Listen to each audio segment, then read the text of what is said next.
The Hwaseong Whisper, they called him the Raincoat Man, because the nights he hunted in Hwaseong were always wet fields slick, lanes shivering with rice stalk breath, women vanishing between the last bus stop and their front gates. 10 gone. 10 scarves, stockings, belts turned into quiet hands. 10 funerals that smelled like damp earth and mothballs. He never spoke. Hey, listen. Decades later, in 2019, a lab technician sealed a vial, scanned a barcode, and a machine exhaled a name like it had been holding its breath since 1986.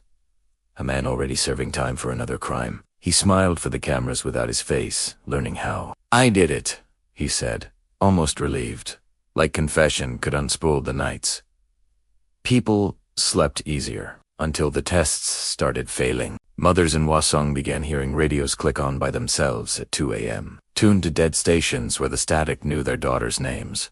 A retired cop woke to the patter of rain inside his living room, a neat circle of wet around his armchair, and a single red hair coiled in the puddle like a signature. A daughter now, a woman with her own child, found her mother's scarf neatly folded on her doorstep, dry as paper, though the street outside dripped.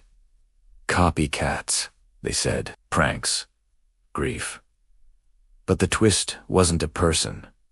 It was a mistake. When they looked again at the evidence, the fibers, the knots, the timestamps, they didn't change. What changed was the way the air held them. Details the killer had never revealed appeared in new police photos.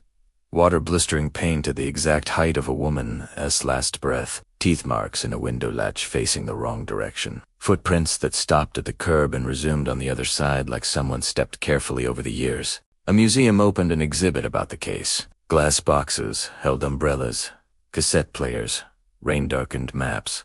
School groups filed past.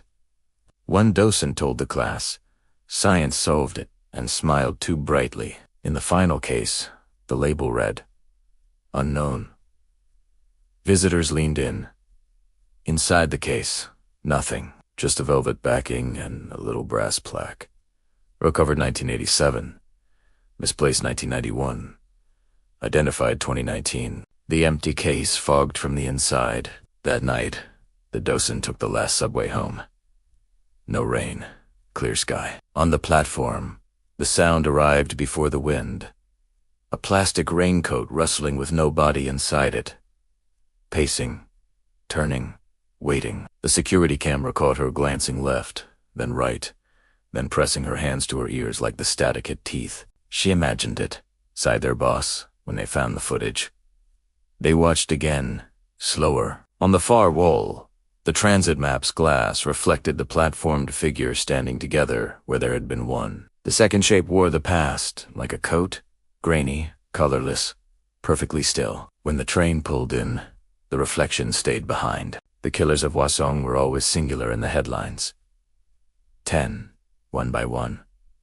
This was easier. But every woman who walked home at night had learned a new way to hold her keys. Every family had learned to listen for a coat that never stopped dripping. The twist was simple. The DNA gave them a name. The country gave him a room, and never left. Multiplied. Some crimes end with a signature. This one ends with a sound. If the window is open, it comes up the curtains. A soft hiss, like rain on fields that aren't there. If the window is closed, it comes through anyway.